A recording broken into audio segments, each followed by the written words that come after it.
Shakti Peethas. Some say 18, some say 21, some say 108. Sati body gets carved up by Narayana's discus and her body parts fall into different parts of India and they all become sources of Shakti. Body parts that fell on earth. A new tradition called Tantra came about. You can worship her as Kali, you can worship her as Meenakshi, you can worship her as any form of Devi. She fulfills your wishes down there. A lot of people debate about this topic, the Bali Pratha. Bali or sacrifice is giving the best that you as a bhakta can offer to the deity. It is not dumping your negative qualities on them in some gesture of egotistical self-sacrifice. The problem happens when different traditions came about later on that do not follow Bali Pratha. I recently went to Ujjain Mahakal wherein I experienced the Bhasma Aarti, and that is the only experience of my life wherein I felt energies that I just couldn't fathom. The experience in Mahakal used to be even much more powerful. They used ashes from the nearby smashan. That hot ash where the person from that smashan will come and then do that ritual. Why is a sadhana done in a smashan? As a normal grihastha, if someone in your relations who you know dies, for that small period of time you have a sort of vairagya, right? You like, what is this? What am I focusing on all the wrong things? So when they are sitting down and they are actually looking at the rotting body, or that connection to that illusory nature of life just breaks apart very, very quickly. But it's not meant for everyone because you can go mad. Why is alcohol given to God? He transmutes poison into amrita. When you offer alcohol to a devata, you do it in the form of transmuting all your negative qualities into positive qualities. Have you done any sadhana in smashan? I would prefer not to say. Whatever amount of sadhana was remaining, he completes that sadhana in this life. Will that person get moksha then? Moksha is a very...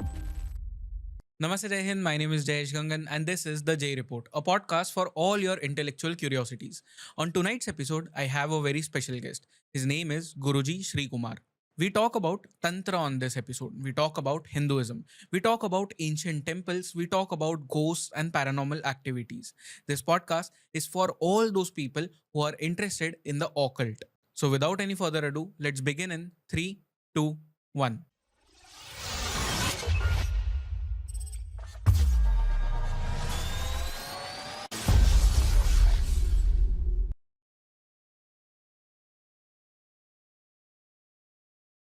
Namaste Shree Kumar ji, welcome on the podcast. So we have already recorded one podcast wherein we spoke about Karuppan, the Ishtadev of yours and also the Kshetrapala of Madurai. This particular podcast, we'll talk about very real life experiences of yours. We'll talk about Kshetras, the most powerful Kshetras of India. We'll talk about what happens outside of India, because if we look at Hinduism, we feel that it is something which is only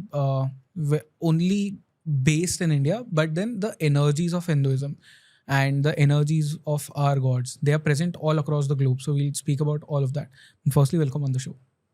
Welcome. Thank you. Thank you for having me. Let's talk about Kshetras first, because there are certain Kshetras in India which are very powerful, where you can, if you go over there, you just feel particular energies. Now, these energies, they could be good, they could be bad, they could be intense, they could be mellow, it could be anything, but you feel the energies, that is for sure. Like, for example, all the Shakti Peethas. So, you feel certain kind of intensity over there. In Kashi, you feel something very different. In Maharashtra, you feel something very different. Firstly, where do these energies come from in these Kshetras? So, first, before we talk about this particular aspect, one thing I always tell my shishas is when you are a newbie, you're a new person, don't rank a place by how you feel. Because your feelings are not anything divine or superior. It's just emotions and feelings. So sometimes people might go to a temple that they have affinity for. So a devata that they have affinity for. So that affinity could either have come from your vasana, samskaras from previous lifetimes, from your upbringing. Everybody in Tamil Nadu, even if they don't have Murugan as a Ishta Devata, they will have some sort of feeling for him. Just like anyone in Maharashtra will have that thing for Ganapati, right? And your feelings and emotions are not a good indicator of the power of a Kshetra, right? What is a much more better indicator is after having that proper Kshetra Yatra, 6 months from then, how has your life changed, right? That is much more better indicator of that Kshetra or whether that Kshetra is suitable for you or it's not suitable for you. When it comes to the power of Kshetras, power comes in many ways, right?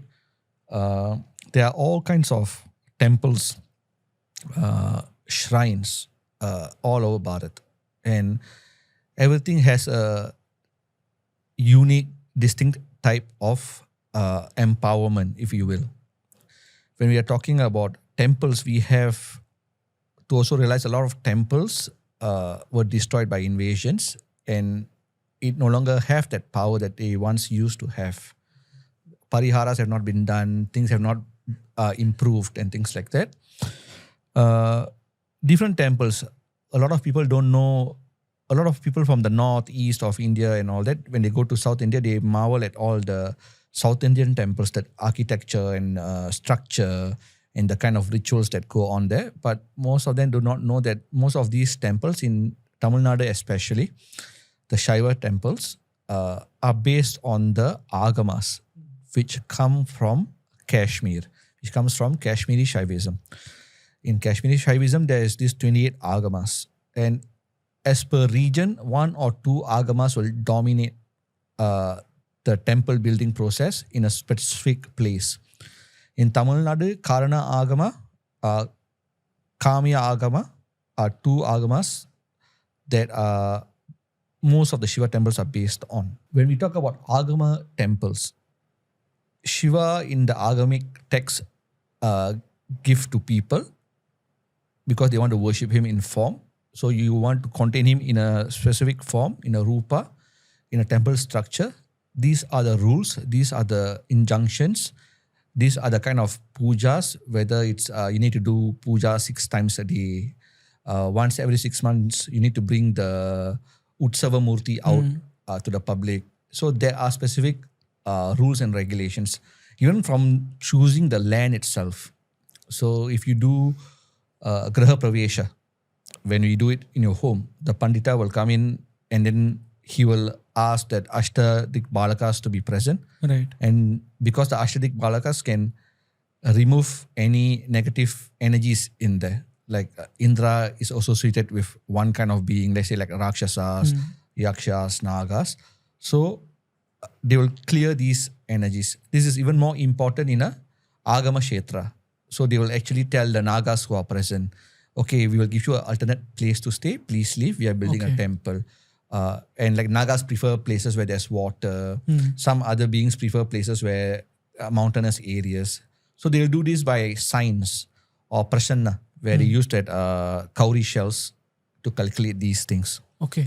So only then they can get Shiva in that limited form as a Murti or a Shivalinga to stay there. And then to maintain that Shakti, the Agamas give certain rules and regulations. Every 12 years there must be a reconsecration, right? What mantras have to be chanted. So it's very, very specific. To have the deity's presence there, Right. this must happen. If these rules are negated, the deity might leave the Murti. They even have stories where the deity leaves some other beings inside the Murti. Oh, And it starts taking the worship of okay. that is being presented So to the this, Murti. this has happened for real. This has happened. There's a lot of Kerala stories where this has happened. Can you tell me some of the stories? So, example, there are certain Bhadragali temples and all that where Devi leaves because the injunctions are not followed. Okay. And then certain other beings like Yakshinis and all that, they inhabit the Murti. And they take all the pujas and all that. And they bless the people in return. But the blessings is very different. Because the blessings of a great God takes into account your future, right? They may not give you what you want because they know it's going to ruin you. But these beings, they are semi-divine beings, no? So they might give you something you want, but it's going to might ruin you later on in life and things like that. So there are like remedies for that and things like that. So Agama temples, they have rules. And they even grade Agama temples by who has built it. Like a temple built by a king has the most restrictive rules because he has the most resources. And then it's built by a merchant, lesser rules, right? If it's Swayambhu, even lesser rules. The one with the least rules is when a true Bhakta has built a temple, because a true Bhakta who has built a temple is akin to the Devata himself building a temple. That presence will always be there, and the true Bhakta might not have the resources of the king. So the injunctions are much more lesser. So they have actually graded exactly in the Agamas how to do these things and where to place the Kshetrapalaka, where to place Ganapati, right? When the Shiva is facing this direction, what he gives. When Shiva is facing this other direction, what he gives. So it's very, very scientific process. Wow. And the purpose of an Agama temple is not to solve your problems. When you build a temple, it's to serve the deity. So a lot of people say that this is not like a church or congregational space. You have given life to the Devata, it's your responsibility to take care of him. Whether he wants to give you anything, whether she wants to give you anything, that is another story altogether. The first basic thing is to serve the deity that is you are responsible for. So these are how Agama temples are built. Now we have Tantra-based temples. So Agama temples come from the 5 phases of Shiva. So before we go to the Tantra temples, what are some examples of Agama temples? If you could give names. Most of the Jambukeshwara temple, Okay. Kalahasti temple, Chidambaram temple, all the Shiva temples, Madurai Meenakshi temple, these are all based on Agamas. Okay. So Agamas come from basically the 5 phases of Shiva, Satyojata, Vamadeva, Agora. So the rules come from these 5 phases of Lord Shiva. When you go to Kerala, you have a lot of Tantra-based temples. So the Tantras are from the Shakta texts. So they tell you, okay, for this, how is it to be worshipped? Like they might have a temple for the public, but there's another temple secretly inside the forest where the real Shakti is, which is being projected into the main temple. Okay. Or they might even tell you, because it's Tantra, it's a bit secretive, they might tell you that the deity is Bhagavati, Bhagavati Amman, right? Which is a very general term, Bhagavati Amman. But it's either some form of Kali and all that. Only a person who knows the mantras will know is actually that. But it's not revealed to the outsiders. Right. What is the actual form? What is the mantra going on and things like that. So then you have the Tantra temples. Then you have Shakti Peethas. So Shakti Peethas, different traditions have different numbers of which are the actual Shakti Peethas. Some say 18, some say 21, some say 108 and things like that. And as you know, most of the general story is basically Sati's body gets carved up by Narayana's that discus, and her body parts fall into different parts of India, and they all become sources of Shakti. And to protect the Shakti, each Shakti Peeth has an associated Bhairava to protect that Shakti. And these Shakti Peeths became places where Tantra sadhakas go to, right? Because it's basically the birthplace of Tantra. So I would like to say the differences is basically, if you see that metaphorical story, Devi goes to her father Daksha, right? And he humiliates her and Shiva. And Daksha is Prajapati. He's in charge of that a specific form of worship, that very, some might say patriarchal, which is not an exact word to it, but a certain form of worship with lots of restrictions. And Devi goes against him because that king has forgotten that she being born to him was a boon she had given him. But since she became his daughter, he forgot that she is not just his daughter, she is beyond, which is also something that very relevant to most Hindu parents. So there's always this saying that Hindu parents should know that we come through them, not from them, right? So they should always remember that they are just that. They should not put all their own desires and everything to that child, right? Because the child comes from the devatas only. So she teaches him a lesson, and that she will immolate her body and she'll be born to a better king, better father. Yeah. It is so interesting with her body parts that fell on earth. A new tradition called Tantra came about Correct. that was against these kind of restrictions and all that, and where even women can worship without so much restrictions. A new entire style from the grace of Devi that would only mean that this entire thing was basically a play. She did this entire thing so that in her generosity, Yeah. she would bring about this new system of worship. So the Shakti Peethas are extremely powerful places.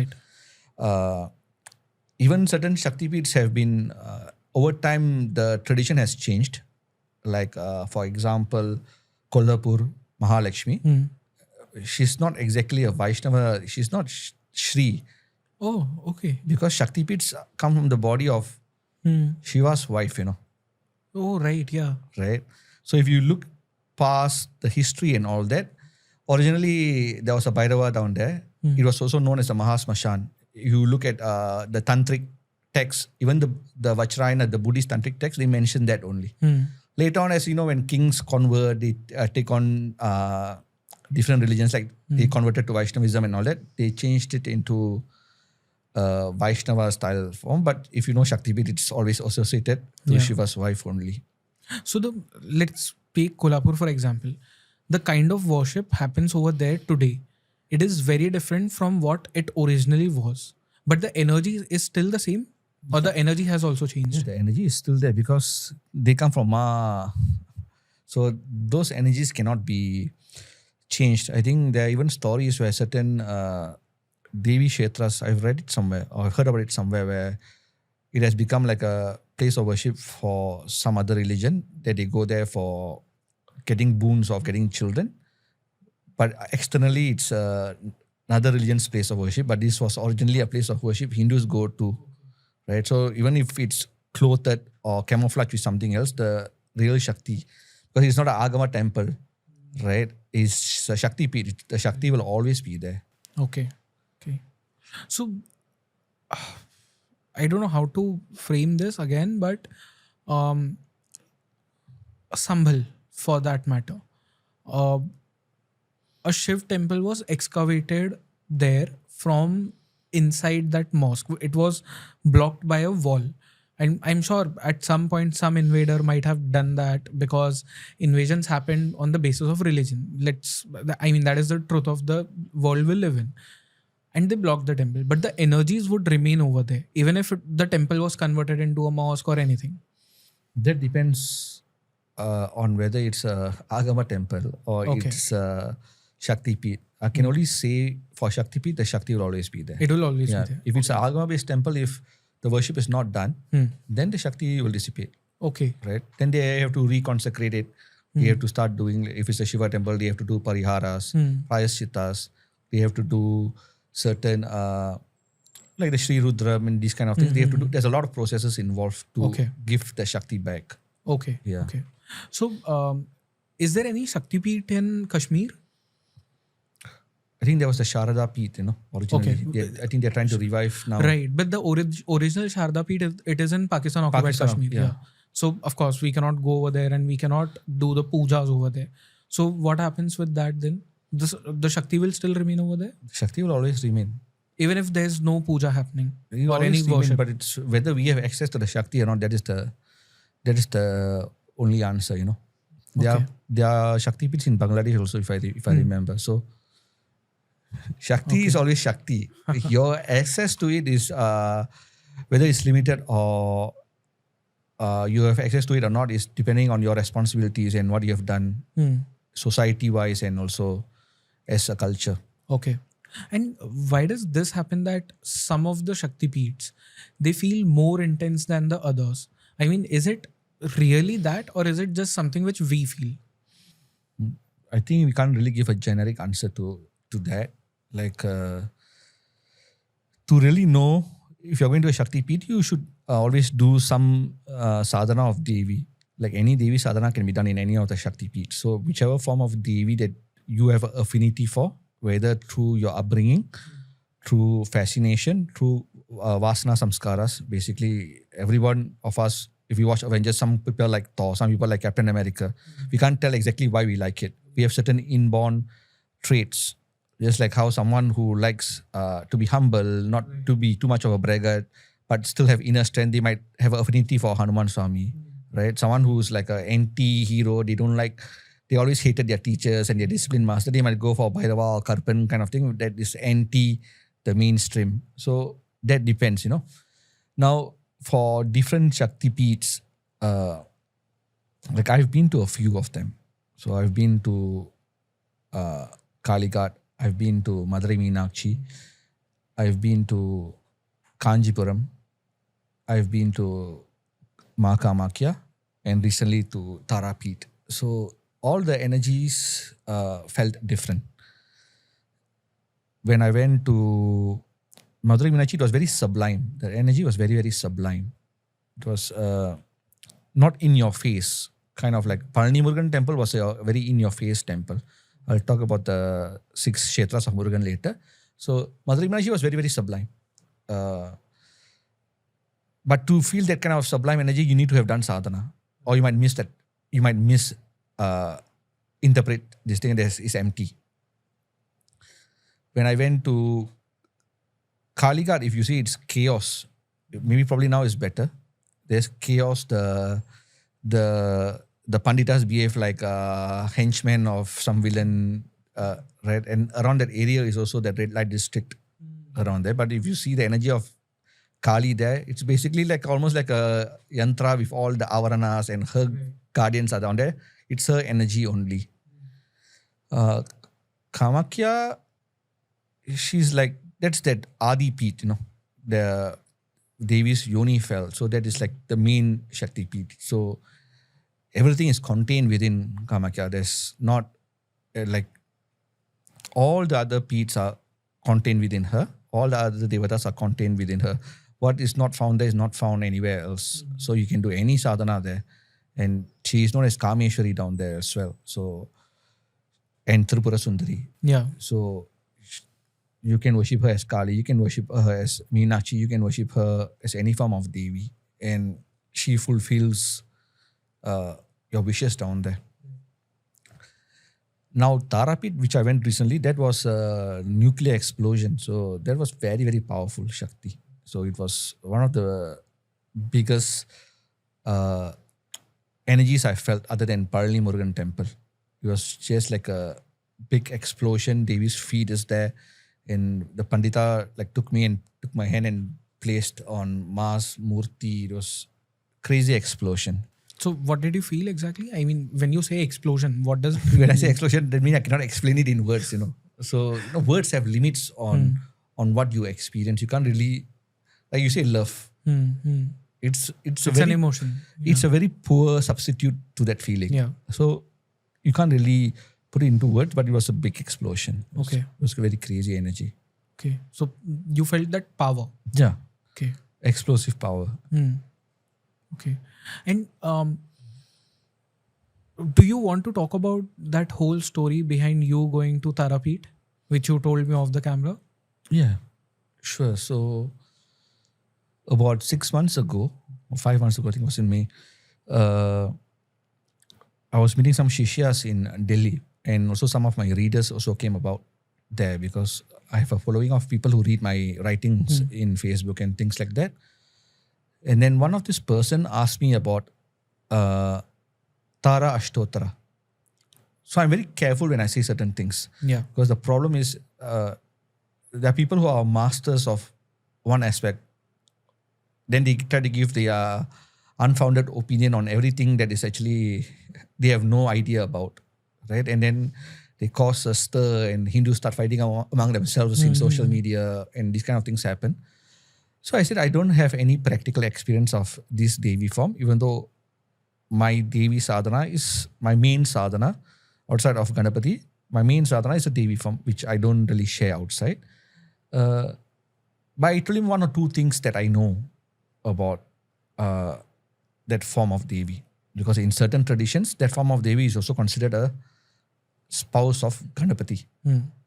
There's a form of Ganapati that is considered like the husband of Devi. Husband is a very simplistic word. Right. A form of Tara, Neel Saraswati, is his Shakti. So I just shared some information from the Ganapatiya site. While I was continuing my Devi Purasharana, then what happened was, the next day someone, a friend of mine from social media who has his ashram in West Bengal, he messaged me asking if I'm coming to West Bengal anytime soon and if Tarapith is in my plans. I was like, Tarapith again? I was like, okay. Usually I do not trust the first sign of something because sometimes it's your mind playing a illusion, and there's this thing where there's a famous line saying that a crow goes to sit on a coconut tree, at the same time the coconut falls. Right? These are two unrelated things, but your mind conjures up a meaning. So I wait for more signs, because if a devata wants to give you a sign, he's not going to give you just one sign and then leave, They're going to make it real for you. Yeah. So it's like, okay, interesting, 2 signs. Then sometime later, I have a sadhaka friend. She said that, contacted me, messaged me. She was there for the Karpan's temple consecration and everything. She was like, Shriji, I was doing my meditation of Ma Tara, and in my meditation, I saw you there at Tarapith. I'm like, okay. I was like, I made a sankalpa, okay, Ma, I'm going there. Don't don't kick me and hit me over the head to go there. I will come. I'll just see when I have time and everything. I will definitely come there. A month or 2 later, I was in Kamakhya, and someone came to meet me and gifted me a murti of Ma Tara in Kamakhya Kshetra itself. So that's when I made a plan. By the end of the year, I better go and see her. And I would plan it in such a way that my Purasharana ending would be in Tarapith itself. Yeah. So I did that, and then I made plans. When I made plans, it just happened to be on Chaturdashi, which is the Tithi associated with Ma. I didn't plan it in such a way, but it just happened that way.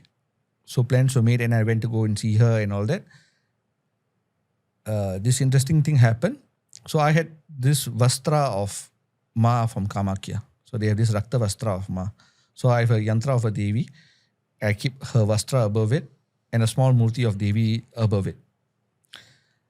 I brought it to the Kshetra, Tarapith. It was covered in paper, and then it was covered in a sari. I kept it properly, So once I was down there, the Panditas gave me space to do my sadhana down there at the Ishana corner. I sat there. I asked my Shishya to open the wrappings. The murti was there. The yantra was there. The Rakta Vastra went missing. Okay. I'm like, I wrapped it properly, and it's in between 2 things. It cannot go missing, But I was like, okay, I will just do my sadhana. I did my archana. We use saffron strands, kesar, to do archana for Devi and all this. I was still thinking about what happened. Why did this Vastra go missing? And then the Pandita brought us to the Maha Smashan. That is where the Bhamaka, the saints saw Devi originally. Where her Sheela is there, her feet was there. So he gave me this sweet smelling liquid to rub on Devi's feet and put alta on her feet. So I was doing that while worshipping my own Devi. And then he gave me a red piece of cloth, the same size of the Rakta Vastra I had, asked me to wipe on Devi's feet, and then he gave that Vastra to me. I was like, wow. Then I just kept it. Yeah. And then it had, that entire yantra and that murti I had a whole other glow to it when that was added. Okay. So that was a very interesting experience. And later when I was reading my own Devi's, Upasana Devi's 108 names, Tarama is also mentioned. Okay. So I just took it as Devi wanting to show different aspects of herself, and she wanted to show me that she is also her. So basically, when a Devi gives you a calling, either way you will end up being where she wants you to be. No, definitely. Okay. Devi calls, we go. So that is what we call the divine calling. Yeah, divine calling. It will be very clear to you. Do not be just like a one dream or something like that. Right. Multiple signs will happen. Right. But for someone who is not initiated into any kind of sadhana, even they get these callings? If you have certain vasana samskaras, Okay. let's say you were Devi Upasaka in a previous life, she will call you back, So Devi doesn't... There's this saying where you have dogs in certain Kshetras, right? There's dogs who are actually sadhakas of Devi in a previous lifetime. Okay. But they made certain mistakes. So the Papa gets flowered first. So Devi say like, you for a short time you have to be born as a dog to go through all this Papa that you did. But since she's so loving as a mother, even though you are a dog, you will be around my Kshetra. So you will still get the prasad that people will give to you. You can't do any sadhana, but you will get my prasad. Right. And some people say like people who have dogs and they are great and they are very dedicated sadhakas. Sometimes these dogs are also getting all that punya only, Yeah. You've seen like Hindus, they do puja and then they put their kumkum for the Correct. dog and things like that. It happens. Okay. So basically, if in your previous life you were a Devi sadhak and your sadhana, for some reasons, you couldn't complete your sadhana, in this birth, you might again start doing it, or would you just forget about everything that happened in your past? So something will come to trigger you. Okay. Something will definitely come to trigger At some point in your At some life. point. Okay. Interesting. So basically, what happens with a sadhak who has, let's say, whatever amount of sadhana was remaining, he completes that sadhana in this life. Will that person get moksha then? See, moksha is a very overused topic. What is exactly moksha and who actually wants to moksha? So it's just like everybody, you ask a general Hindu who has read stuff, they say I want moksha, but they also want solutions to all their life problems. Right? So you don't really want moksha. Moksha is the natural falling away of all other desires. Right? It must come naturally. Right? It comes at the end. That's why it's dharma, artha, kama, then moksha. So it's better to worry about dharma than to worry about moksha. Moksha will eventually happen. You serve the devata, whether it's Hanuman Swami, whether it's Shiva or Devi. Eventually, these things, it will happen. Okay. I've heard this that if you're doing sadhana or any kind of, let's say, puja or worship of any deity, you must spend at least like few days in a year in that particular kshetra of that Devi or Devta, because just going to the temples is not enough. You need to spend time in that kshetra because that kshetra has energies which helps you move forward in your sadhana. Is that true? The general rule is 3 nights in the kshetra. To get the benefits of a kshetra, you need to stay there for 3 nights. So let's say there's a kshetra where a specific temple of that deity is, and it's a powerful temple. But is it compulsory that I need to go to that kshetra and then to that temple, or is it okay if I just go to that kshetra and do my sadhana?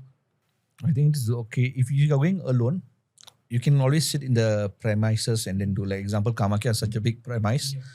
Yeah. The queue to go and have darshan of Ma is a bit difficult, right? It's long queues and all that. But there's so much seating spaces. Like you're spending 3 nights. The first day you might go and have her darshan. If you want to do any pujas for her, there are Kumari pujas, there are homas that couldn't be done. You can do all of that in the first day. And the next few days, you can just do your sadhana while seated in the kshetra. Okay. Tell me about Maa Kamakhya kshetra. I've heard a lot of people who want to do or who want to attract negative beings for whatever reasons. They also go over there to have that power over them. Is that true? Have you met any such people? I've heard of it. Certain sadhakas I respect a lot have told me about it as well. Because the thing about Shakti Peethas is everyone can go there. Anyone can go there, right? So just like when we look at the people who surround Lord Shiva, not just devatas are surrounding Lord Shiva, asuras are there, all manner of beings are surrounding Shiva, right? Just like in Kashi, it's not just it's a Pitru place of Pitrus. If you think that it's so easy, Kashi, there are hundreds of thousands of Pitrus who are not even free. They are still roaming down there only. So it's not so simple. So just like in Maa Kamakhya, she's that yoni where everything comes from. All of life, all of creation comes from. So she is not going to discriminate between good person or bad person, right? Anyone comes there can do that. It's up to the individual to protect themselves. Okay. But the other thing about Maa Kamakhya is, and this could be controversial because a lot of people debate about this topic, which is the Bali Pratha. Now, I have heard two very different, distinct versions of Bali Pratha. One is where you give Bali of your ego, your anger, or anything, your emotions. And the other one is wherein you give Bali or you sacrifice an animal. Some people say that you sacrifice a vegetable or anything for that matter. You substitute animal with anything. What is truer version of these two? Definitely the first one is not true. Okay.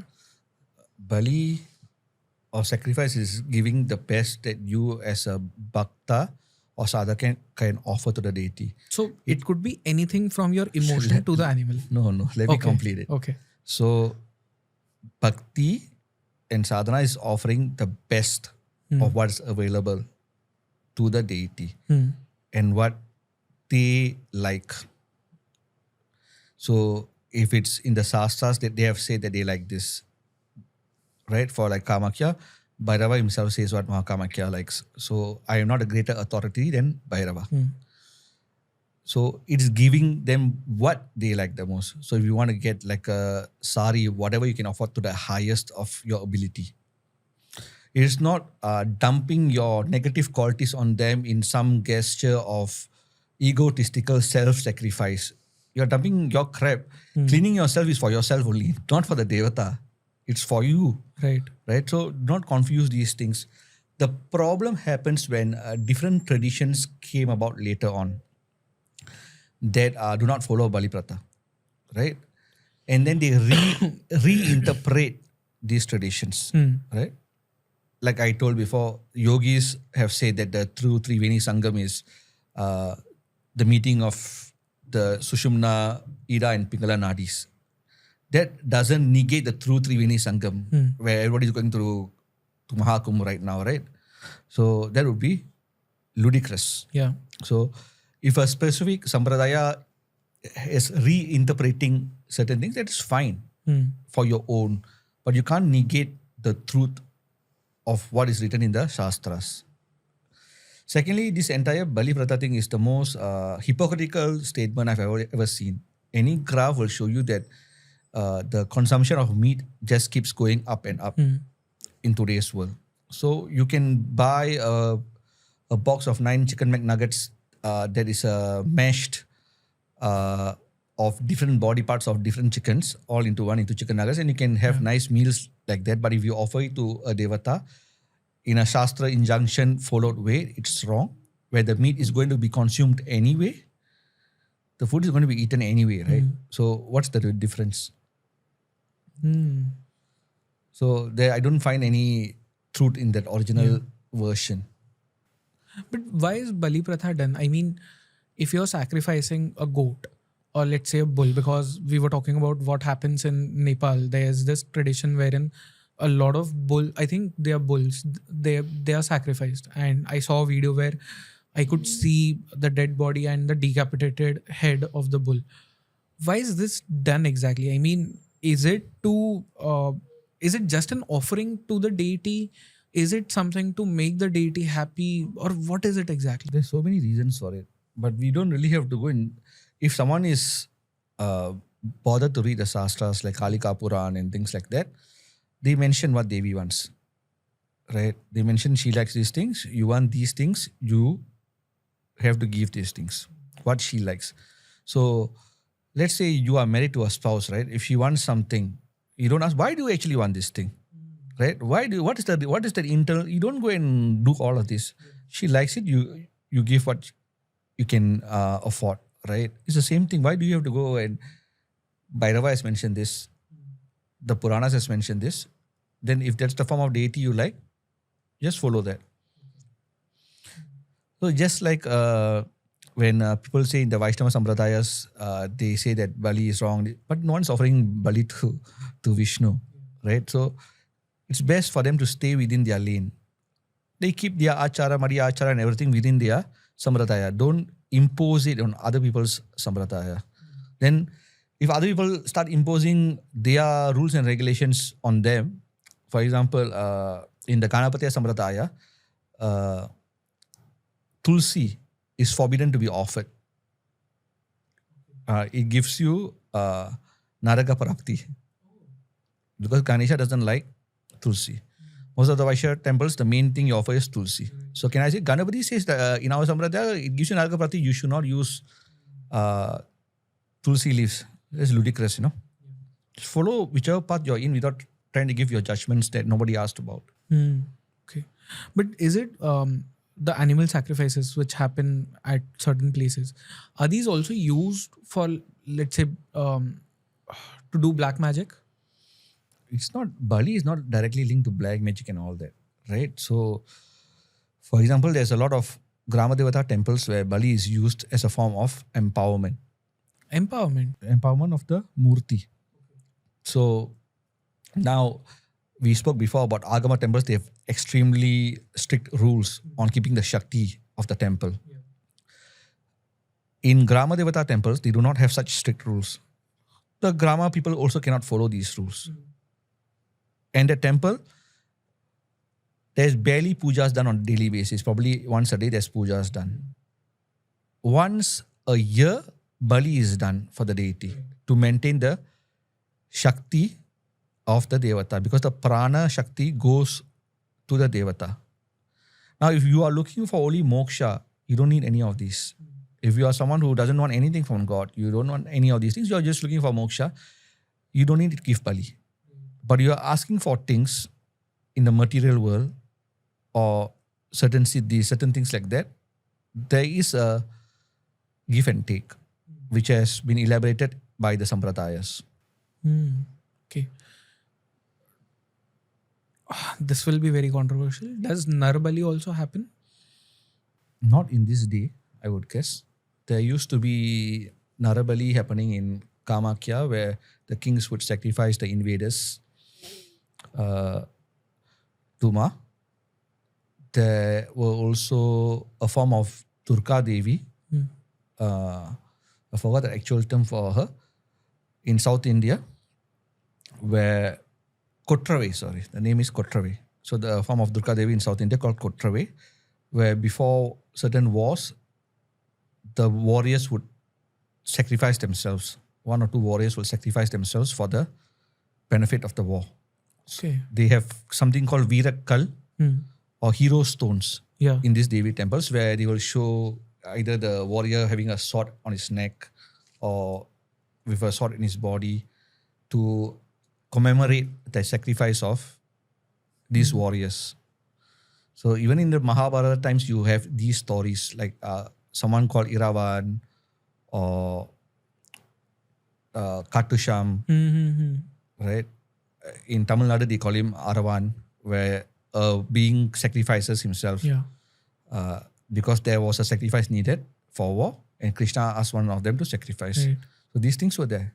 Okay. It doesn't happen today. It doesn't happen today. Okay. When we talk about all of these Kshetras, all of these Shakti Peeths,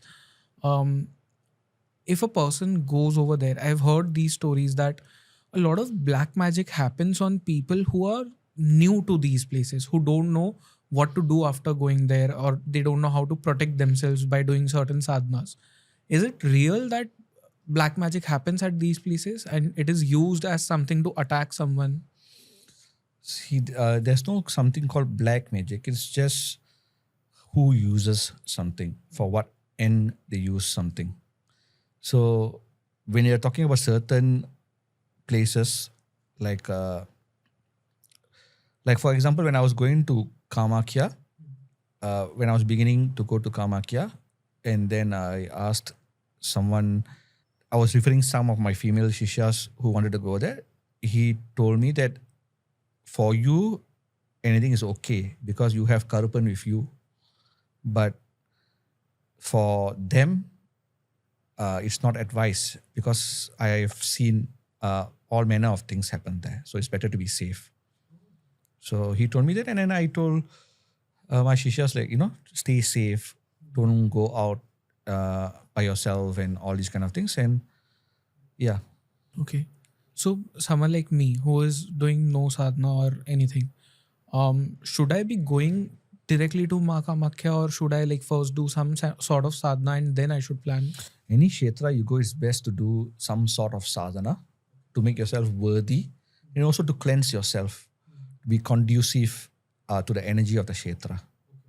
So even Kamakhya, there's a popular shloka that a lot of people recite that goes like Kamakhya Varade Devi. This shloka, people can recite it for a mandala, lighting a diya for her, praying to her, asking that your kshetra yatra goes successfully and you get her anugraha. And then you go to see her. Okay. What is the most powerful temple that you have visited in India? Is it Tarapith? It's a very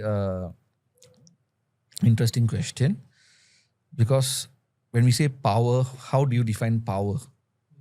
Right? So when you say power, it's just a very generic term, right? So I've been to temples where it took me months to recover after, right? Because not every kshetra is a punya kshetra. There are some kshetras where you garner punya. There are some kshetras where you remove papa. Even Shiva temples, not all Shiva temples are the same. Shiva is not in the same mood in all temples, right? Like Pashupatinath temple in Kathmandu, it's a punya kshetra. You get boons, you receive blessings, just like in Kamakhya, right? Kashi Shiva is in not that mood. He's in the mood of clearing your papa. It's more like I call it root canal treatment, right? So he's in the mood of clearing like some deep-seated things within you, right? So if you go there properly, under guidance from a guru, and you do the proper sadhanas, it will be a heavy experience. It will take some time for you to come out of it. So how do you define power? It's very, very different. So even the different deities are in different moods, even if the name of the deity is the same. So even like Murugar temple, Skanda's temple, Palani Murugan. So it was one of the most powerful temples I've been to. It's like getting hit by a sledgehammer. So I had the darshan of Muruga. So this thing is because today there's a lot of light pollution. Back in the day, the Garbhagriha didn't have unnatural lights. Certain processes within a temple, when how they do the arati, how the Shakti is brought about, even the way they wave the thing, and when they remove the cover, when you had the darshan, right? It's meant to raise your Shakti, raise your Kundalini, break open certain things within you. But nowadays we have electrical lights everywhere. So that experience is not the same.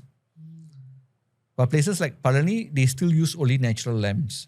So when they decorate him, when they decorate Swami, and they do the mantra, japa and everything, and then when they remove it, you can really feel that intensity hitting you. Very powerful experience. I recently went to Ujjain Mahakal, wherein I experienced the Bhasma Aarti, and that is the only experience of my life wherein I felt energies beyond energies that I just couldn't fathom, energies that I couldn't grasp what was happening, because that Aarti, the way it happens, the way that whole Bhasma, it comes out on the Shivling and everything, it gives you a very eerily powerful feeling inside you, which you just know that this is not normal, this is not human thing. So this happens at a lot of places. So the experience in Mahakal used to be even much more powerful. Okay. It's still a powerful kshetra, obviously. They have 84 different lingas around that place. A lot of people don't even know about the different lingas. There's Siddheshwar, there's Saubhakyeshwar. If you read the Skanda Purana, they mention to you all these 84 lingas that's surrounding that place. Okay. Now the main linga, or the original Patati was that there is that Bhasma Dharana, no? They used ashes from the nearby Smashan. Right. Yes. So that hot ash in that, I think it was 3-4 o'clock if I'm not wrong, where the person from that Smashan will come and then do that ritual. But now they have changed it where they use ordinary Bhasma only. So even though it's still a powerful experience, it's not as how right. it used to be. What is the relationship between the dead and the living when you look at things from Tantra's lens? Death and living. In Tantra's line, it's just a liminal space between the dead and the living, right? So that's where Bhairava comes in, because he is that guardian of the liminal space.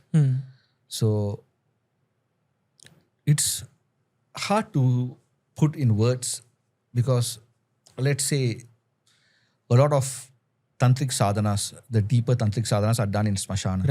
Right? Where Bhairava rules the transition from the living to the dead. Right? So he's beyond the liminal space that we are used to. That we are in this sort of illusionary world. He brings you to reality. So we are talking, what's the the relation? It's basically we are the dead. We are the untruth. He brings you to the ultimate truth. Right. Have you done any sadhana in Smashan? I would prefer not to say. Okay. Yeah. But why is a sadhana done in a Smashan? Like, don't give me the details of what kind of sadhana happens, but why does it happen inside a Smashan? Is it just because of the intensity, or to teach the sadhak something? What is the reason behind that? There are multiple reasons. So not only Hindus do it, monks, Buddhist monks also do it. So Vajrayana Buddhism? Vajrayana Buddhism, they have a concept where they have to meditate on the corpses of, I think it's 6 to 8 different kind of different deaths. Okay. Like a corpse that is of someone who drowned, someone who got burnt. Yeah. So a number of kinds of corpses to get over very, very quickly the illusory nature of phenomena. Okay. Of everything. So that just, like, if even normally as a normal grihastha, if someone in your relations who you know dies, right? For that small period of time, you have a sort of vairagya. Yeah. Right? You like, what is this? What am I focusing on? All the wrong things. And then Maya brings you back to your ordinary chases of the world, and you forget about it. But almost everyone who has gone to a funeral of someone they love, they have that sort of a sneak peek into what the monks feel. Right. So when they are sitting down and they are actually looking at a rotting body, or how a body that is drowned, how it decomposes, that connection to that illusory nature of life just breaks apart very, very quickly. But it's not meant for everyone, because you can go mad, because the human mind can only take so much. Right? If you are as a grihastha, no sadhana, no nothing, you're just going to do that. It's going to cause a lot of psychological and mental effects on you. Because I've seen a lot of videos that come out from Kashi, wherein you can see aghoris who are doing shav sadhana. And I don't know, is it only because of social media that the access to these videos or these kind of things has become easier, or what it is? But then you do see things which you won't in a normal city life, right? So for me, who has been living in a city, a very materialistic life, to see an aghori sitting on a shav and doing sadhana, that is not natural to me. So that's why I wanted to know what is exactly the reason behind this. The Agoris have left society. You know.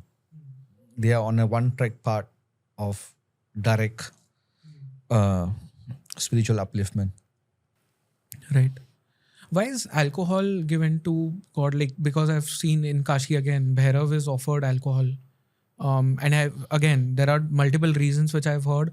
One of the reasons being that people who want or who are addicted to liquor and they want to get rid of that addiction, they offer their alcohol to Bhairava and they tell Bhairava that just take it away from me. This is one reason. The other reason is, of course, Bhairava likes liquor.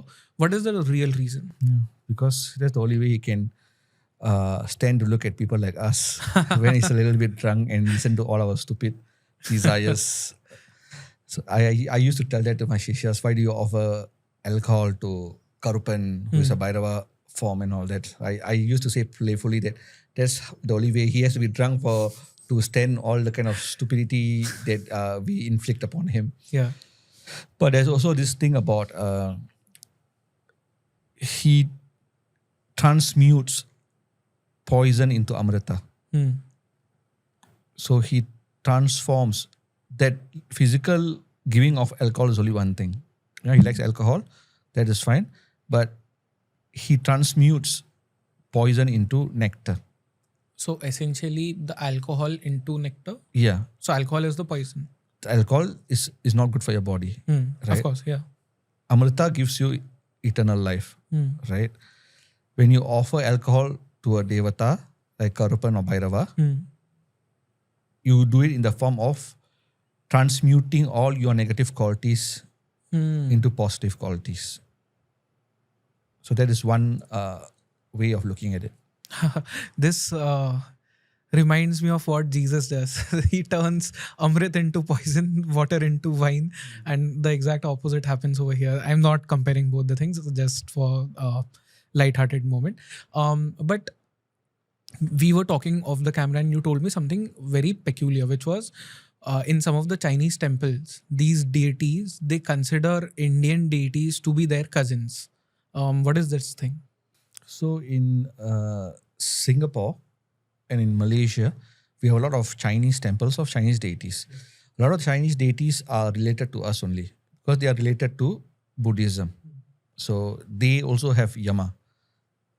They also have 18 levels of Naraka.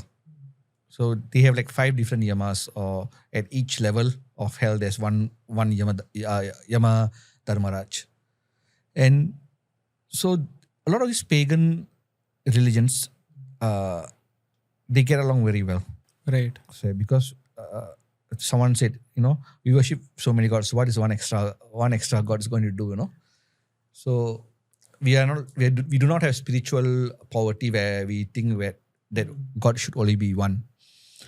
So in some of these Chinese temples, what happened was there's this concept of God called Tua Pei Kong. He's the god of earth. So there's a different god of earth in every place that you go to. So Chinese love to worship him for money and everything. So in this Chinese temple in Singapore, the villagers saw a form of devata, a Hindu devata, walking around the area. Okay. And transforming into the shape of a tiger. So they panicked because the village thought it was like there was a tiger around and all that. And they asked that oracle, the Chinese oracle of that temple. He said, that is my brother, Munishwaran, only, so do not be afraid. Build him a shrine here. So they built a shrine there, and people who go to the temple worship both the Chinese and the Hindu deities there. Okay. So tell me about, like, from Tantra's lens or all of the topics that we have talked about in both the podcasts, the first one and this one, where we talked about Kshetras, we talked about Shakti Peethas. In the previous podcast, we talked about Karupan and other Kshetra Palakas. For example, Bhairava in India, Karupan as well, they might have cousins or similar kind of deities all across the globe known by different names, right? And a lot of these pagan religions, you told me about like in African religions, some kind of deity was similar to our deities.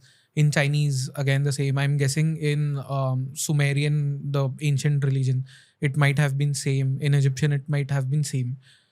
Why did all of these religions then got divided amongst themselves over the years? It's not about being divided. See, the archetypical beings, right? They predate civilization. Civilization starts to worship them. Right. And they take on the garb of that civilization. They take on the worship pattern of that civilization. But certain key aspects, the gunas of that Devata form will always be there, right? So if you look at the Puranic Indra, he's the king of the Devatas, right? What does he hold? He holds the thunderbolt. Yeah. He has killed the Vritasura. He's known for that. What he's also known for? All his scandals with women. In the Greek pantheon, we have Zeus, the king of the gods. What does he hold? Thunderbolt. He is known for killing a titan.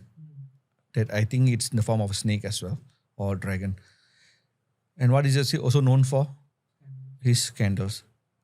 There are two different deities, but the archetype is the same, right? They predate that Greek civilization or the Hindu civilization because they are beyond all of that, right? So when we have another deity, example, Muruga, he is known as the commander-in-chief of the divine armies. He is known as he who protects. What does he hold? He holds a spear or veil, basically. There are angelic forms even that predate the Abrahamic religions where these beings were worshipped, that got incorporated into their religions and all that. So I don't want to go further on that, but who is the commander-in-chief of the divine army? What does he hold? What does his name mean? These archetypes are always there. Okay. So it is more about the civilization that started praying to them instead the other way around. Yeah. Okay. Because I've heard this somewhere that towards India and the Indian subcontinent, because the people had a different kind of, let's say, philosophy, different kind of understanding of life, and the way of life was completely different. So maybe we needed a religion like Hinduism. We needed a god like Shri Krishna. Whereas if we go towards Mecca and Medina, the people over there, they had different style of life. They had different philosophies. So they needed Islam. They needed Prophet Muhammad.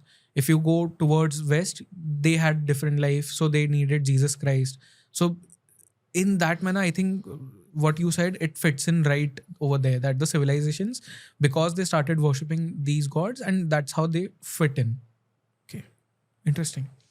Coming towards the end of this podcast, I want to know from you, like, what has been one of the most profound experiences of your life till now, while doing your sadhana, wherein you could just feel that whatever is happening in the world is not human will, it is the divine will.